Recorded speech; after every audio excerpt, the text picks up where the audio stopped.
여러분 혹시 괭이부리말 아이들이라는 책을 혹시 아실까요? 네, 괭이부리말 아이들이라는 동화책이 있습니다. 이 책은 김중미 작가가 인천의 한 빈민촌을 배경으로 해서 지은 책입니다. 그래서 이 책이 굉장히 읽는 사람들로 하여금 인류애를 충전시키고 따뜻한 마음을 갖게 한다라고 이야기해서 굉장히 큰 호평을 받은 책입니다. 그래서 이 책은 학교 교과서에 국어 교과서에 실릴 만큼 굉장히 좀 우리에게 좋은 것들을 주는 책입니다. 저도 이 책을 굉장히 좋아하는데 그래서 이 책이 저한테 두 권이 있어요. 그래서 한 권은 제 자리에 항상 꼽아놓고 있고 한 권은 집에 있어요. 그래서 이 책을 제가 특별히 인간적인 그 관계에서 좀 힘든 상황이 생겼을 때, 좀 관계적으로 좀 어려움을 당할 때 이 책을 읽으면서 제 마음을 좀 다스릴 때가 있습니다. 근데 제가 우리 진영 대성교회에 와서는 이 책을 아직 한 번도 안 읽었어요. 네, 참 감사한 일이죠. 그래서 굉장히 설교를 준비하면서 오랜만에 이 책을 꺼냈습니다. 궁금하신 이 책이 궁금하시거나 뭐 인간적인 그런 관계적인 어려움을 겪으시는 분은 오시면 책을 빌려드릴게요. 네. 여러분, 근데 이 책에서 명희라는 그 사람이 나옵니다. 근데 이 명희는 괭이부리말이라는 그 괭이부리마을이라는 그 빈민촌의 선생님으로 이제 가게 돼요. 그래서 거기서 겪는 그 돌봄을 받지 못하고 방치되어 있는 그 아이들을 돌보면서 그 아이들과 함께 생활하고 이들의 어려움들을 하나씩 헤쳐나가면서 그 아픔을 공유하면서 겪는 이야기가 이제 이 책의 주된 내용입니다. 그래서 이 명희라는 선생님은 선생님이 되면서부터 자기가 갖고 있었던 그런 선생으로서의 교사로서의 마음가짐과 태도가 있었어요. 그리고 특별히 이 명희도 그 괭이부리 마을이라는 곳에서 태어났는데 그 마을에서 자라면서 자기도 모르게 갖고 있었던 그런 마음의 상처와 아픔을 그 교사 생활을 하면서 그 아이들과 함께 지내면서 그 아픔이 치유되고 또 그 상처가 아무는 것들을 경험하게 됩니다. 그러니까 이 선생님은 이 명희라는 선생님은 괭이부리 마을에서 선생님으로 생활을 하면서 마음가짐과 태도가 점점 더 변화되어 갔다라는 거죠. 근데 그게 나쁜 쪽으로 변화된 게 아니라 좋은 쪽으로 변화가 되면서 보람과 기쁨을 느끼게 되었다라는 것입니다. 교사 생활을 하면서 그 괭이부리 마을에서 교사 생활을 하면서 성장하고 성숙해진 그 명희 선생님을 볼 수가 있습니다. 여러분, 우리도 우리의 삶 가운데 우리가 우리에게 주어진 직장의 자리나 우리에게 주어진 삶의 자리, 가정의 자리, 어떤 우리에게 주어진 자리에서 우리가 고민하고 우리가 생활하고 또 기도하며 살아갈 때 우리가 성숙을 이루게 되고 또 성장을 이루게 될 줄 믿습니다. 그렇게 성장하고 성숙하게 되면 지금까지 나한테 있었던 그런 아픔이 치유가 되고 또 그런 어려움들을 내가 이해하게 되고 그리고 특별히 내 마음의 그릇이 넓어져서 다른 사람들을 내가 품어줄 수 있고 그들의 아픔에 공감하는 그런 성숙한 사람이 될 수 있습니다. 여러분, 우리의 신앙생활도 마찬가지입니다. 우리가 성숙을 이루게 되면, 우리가 성장하게 되면, 완숙한 신앙인의 모습을 보였을 때 우리 안에서 예수님의 마음을 품을 수 있고 우리의 모습을 통해 예수님의 모습이 나타날 줄 믿습니다. 그렇다면 여러분, 우리가 성숙한 신앙을 갖기 위해서, 완숙한 신앙을 갖기 위해서 우리가 어떻게 해야 할까요? 사도 바울이 에베소서 말씀에서 얘기한 것처럼 그리스도의 장성한 분량에 이르기까지는 우리는 어떻게 해야 할까요? 우리가 우리의 가진 믿음이 더욱더 깊어지고 믿음이 더욱더 성장해 나가야 됨을 믿습니다. 그렇다면 우리가 신앙생활을 성숙하게 하기 위해서 우리의 믿음이 더욱더 성장하기 위해서 우리가 바라봐야 할 믿음은 어떤 모습이며 우리가 추구해야 할 모습은 믿음의 모습은 어떤 모습이며 그 모습을 향해 우리가 어떻게 해서 달려가야 할지 오늘 본문 말씀을 통해 함께 은혜 받기를 소망합니다.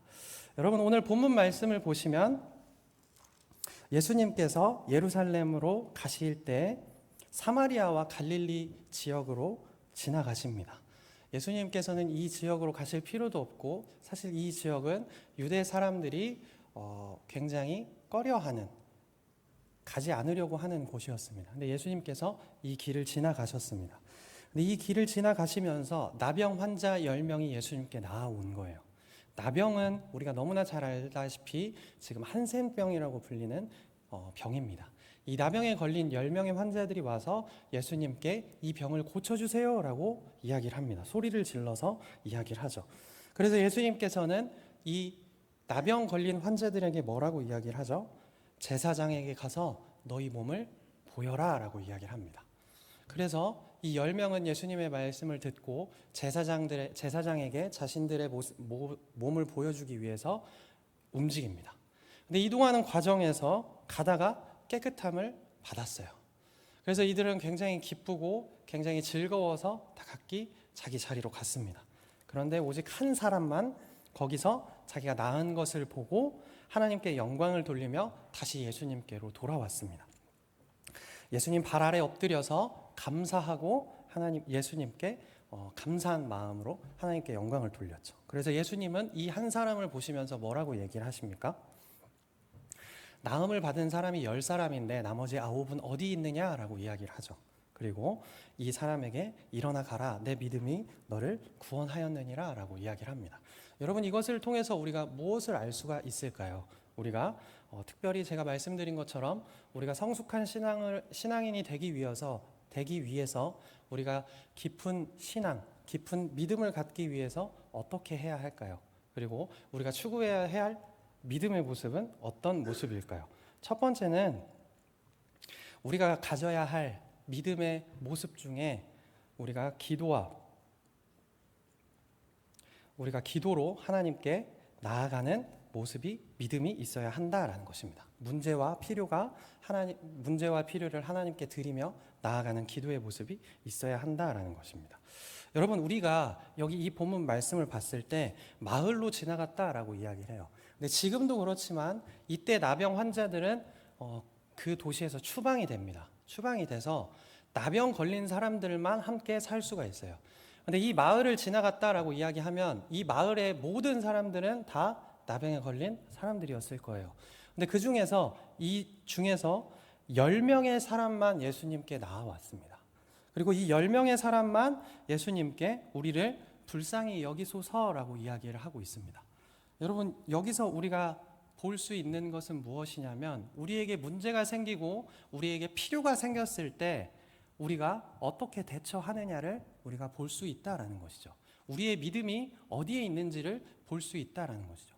믿음이 있는 사람은 나에게 문제가 생기고 나에게 필요가 생겼을 때 어떻게 한다는 거예요? 예수님께 나와 그 문제와 필요를 아뢰는 사람이다라는 거예요. 믿음이 있는 사람은 기도로 하나님께 나아간다라는 거예요.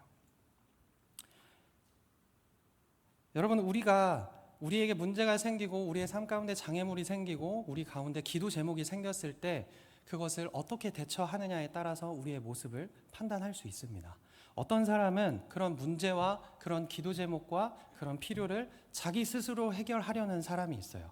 그래서 누구에게 이야기하지 않고 나 혼자 이것을 헤쳐나가려고 하는 사람이 있습니다. 그리고 또 어떤 사람은 내 주변에 있는 다른 사람에게 이야기해서 이것을 다른 사람으로부터 어떠한 도움을 받으려고 하는 사람이 있습니다. 그런데 오늘 본문 말씀 가운데 나온 10명의 이 나병 환자들은 어떻게 했죠? 자신들의 문제와 필요를 예수님께 가지고 나와왔습니다. 여러분, 우리가 하나님 앞에 기도하지 않는 이유는 우리가 게을러서 그런 것도 아니고요, 우리가 나태해서 그런 것도 아니고요, 우리가 바빠서 그러는 것도 아니고 우리에게 믿음이 없기 때문입니다. 여러분, 우리가 기도의 자리를 오랜 시간 비우고 있다면, 그런 성도님이 만약 계시다면 우리의 믿음을 점검해 보기를 소망합니다. 나의 문제를 해결해 주실 분이 하나님 외에는 없다라고 내가 믿는다면, 나의 삶 가운데 있는 이 문제와 필요를 채워주실 분이 하나님이라고 믿는다면 우리는 어떠한 상황 가운데서도 하나님 앞에 기도하는 믿음을 보여줄 것입니다. 그런데 우리가 기도하지 못하면 어떨까요? 기도하지 않고 있다면 우리의 믿음의 상태를 점검해 봐야 된다라는 거예요. 여러분, 우리가 하나님 앞에 기도할 줄 아는 믿음의 사람이 되기를 소망합니다. 성경은 우리에게 이렇게 이야기합니다. 아무것도 염려하지 말고 다만 모든 일에 기도와 간구로 너희 구할 것을 감사함으로 하나님께 아뢰라. 여러분, 우리에게 믿음이 있다면, 우리가 예수님께서 우리의 구주 되심을 우리가 고백한 사람이라면 우리의 삶 가운데 있는 많은 문제들과 많은 필요를 하나님께 아뢰며 기도하는 여러분들 되시기를 소망합니다. 이렇게 기도하는 믿음의 사람이 되었을 때 그 다음 단계의 신앙, 그 다음 단계의 믿음으로 나아갈 수가 있습니다. 두 번째로 보여지는 믿음의 모습은요, 말씀에 순종하여 응답받는 믿음입니다. 우리 같이 한번 해볼까요? 말씀에 순종하여 응답받는 믿음. 우리 14절 말씀을 한 목소리로 같이 읽겠습니다. 함께 읽습니다. 보시고 이르시되 가서 제사장들에게 너희 몸을 보이라 하셨더니 그들이 가다가 깨끗함을 받은지라.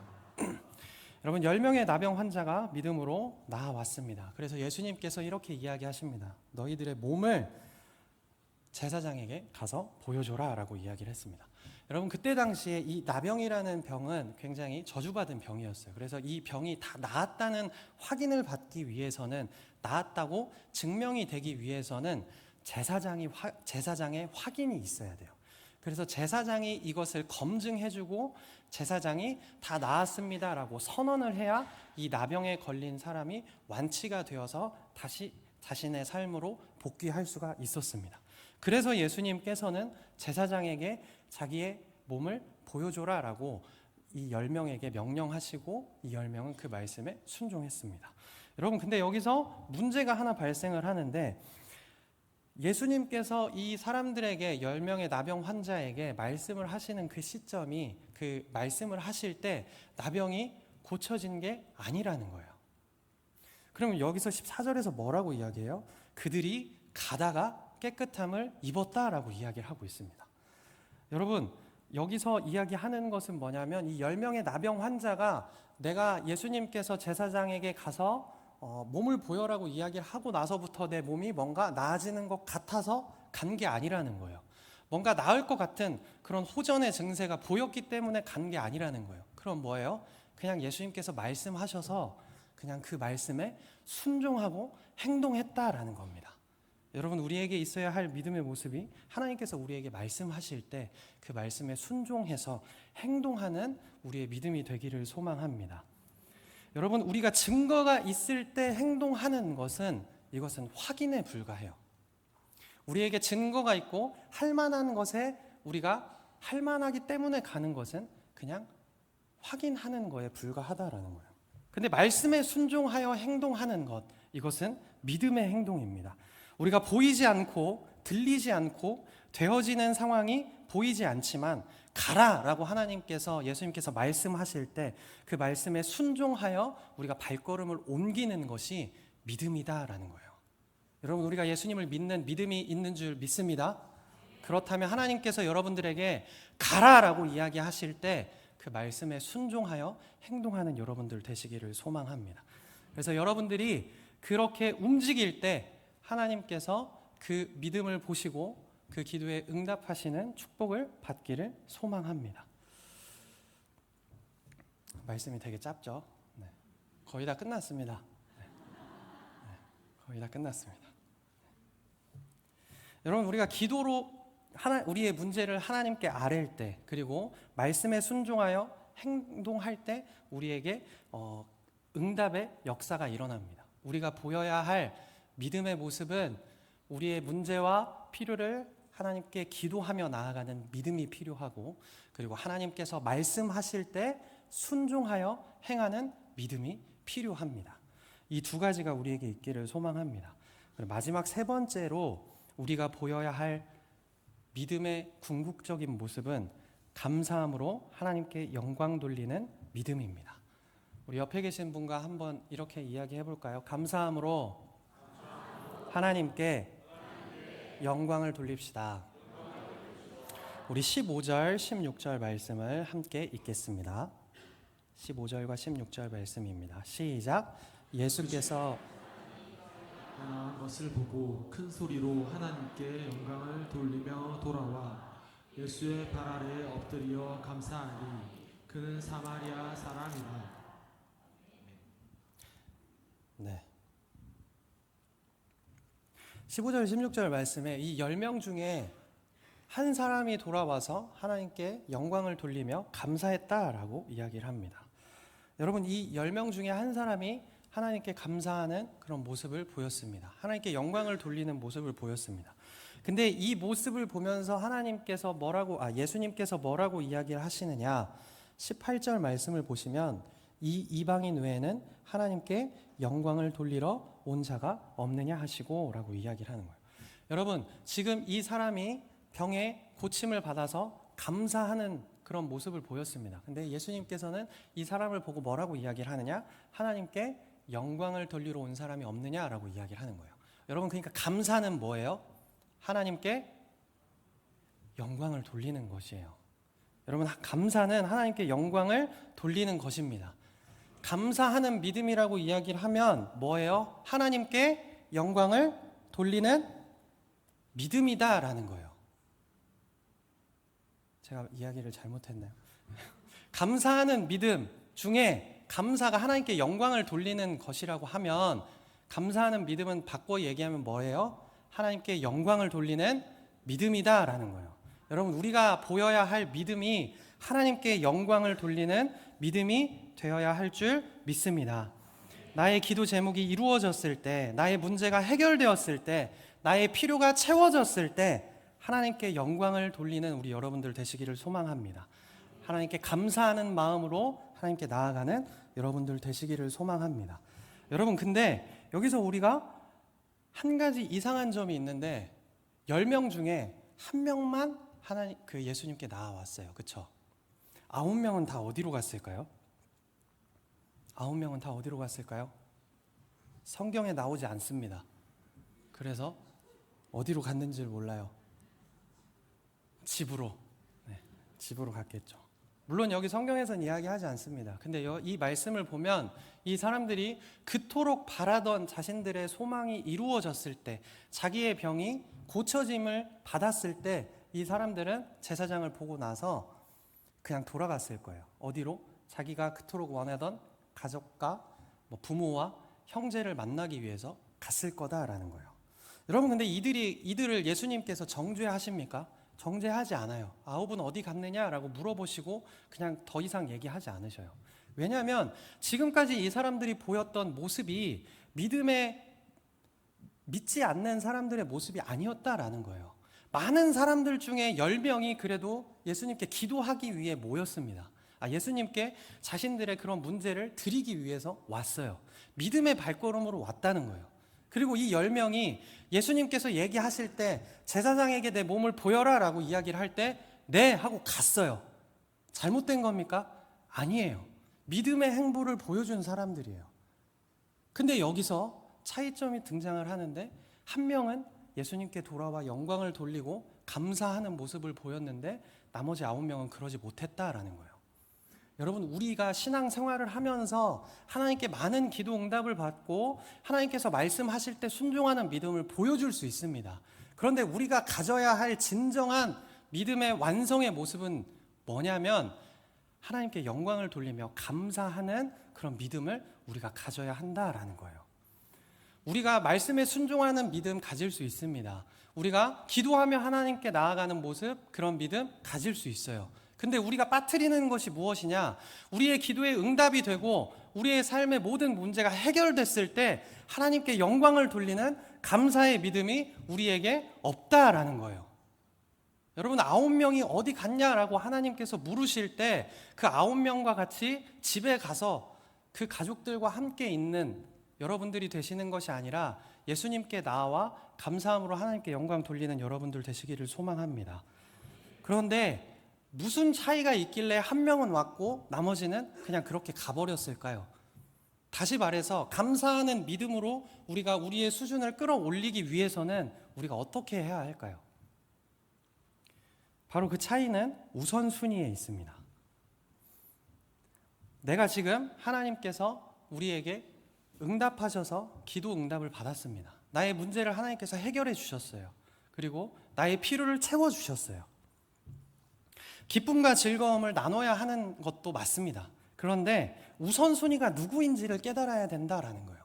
물론 가족과 나의 형제 자매와 내 문제가 해결된 것, 내 기도에 응답받은 것 나눠야 합니다. 기뻐해야 합니다. 즐거워해야 합니다. 근데 이것은 나중 순위라는 거예요. 가장 먼저 뭐를 해야 돼요? 나의 기도에 응답해 주신, 나의 문제를 해결해 주시고 내 필요를 채워 주신 하나님께 내가 먼저 감사해야 된다라는 거예요. 이 우선순위가 바로 된 사람만이 감사하는 믿음을 소유할 수 있고 그 믿음으로 나아갈 수 있다라는 겁니다. 여러분, 우리가 하나님께서 우리의 기도에 응답해 주실 때 우리가 우선순위를 바로 해서 하나님께 감사하는 여러분들 되시기를 소망합니다. 우선순위를 잘 지키고 잘 기억했을 때 우리가 기도하는 믿음에서 말씀에 순종해서 행동하는 믿음으로, 그리고 그것을 뛰어넘어 하나님께 영광 돌리는 감사하는 믿음으로 하나님께 칭찬받는 믿음의 사람이 될 줄 믿습니다. 여러분, 우리가 우선순위를 바로 하기를 소망합니다. 우선순위를 바로 해서 우리가 하나님께 감사하는 믿음으로 나아갔으면 좋겠습니다. 말씀을 맺겠습니다. 여러분, 운동을 할 때, 특별히 공을 던지고 공을 주고받는 그런 운동을 할 때 내가 원하는 곳에 공을 던지는 방법이 뭔 줄 아십니까? 내가 원하는 방향으로 공을 던지기 위해서는 그곳을 내가 계속해서 바라봐야 돼요. 그곳을 내가 놓치지 않고 쳐다봐야 돼요. 그래서 운동선수들을 가르치는 선생님들이 항상 뭐라고 이야기하냐면 공을 끝까지 보라고 이야기해요. 공을 끝까지 봐라라고 이야기를 합니다. 내가 원하는 곳으로 공을 보내기 위해서는 그 지점에서 눈을 떼지 말아야 합니다. 그 지점을 바라보고 공을 던져야 공이 원하는 곳으로 가게 된다라는 거예요. 여러분, 우리가 바라보고 나아가야 할 곳은 하나님께서 칭찬하시는 믿음입니다. 하나님께서 우리를 칭찬하시는 그 믿음에 우리의 초점이 맞춰지기를 소망합니다. 우리가 하나님께 초점을 맞추고 하나님께 우선순위를 두고 살아가는 것이 우리의 믿음을 성장시키는 원동력이 되는 줄 믿습니다. 우리의 성숙한 신앙을 위해서, 우리가 더욱더 깊은 신앙을 갖기 위해서 우리의 믿음이 성장해 나가야 하는데, 그 궁극적인 믿음의 모습, 감사하는 믿음으로 나아가기 위해서 우리가 하나님께 우리의 우선순위를 두고 하나님께 초점을 맞추며 우리의 시선을 맞추며 살아가는 우리 진영 대성교회 되기를 소망합니다.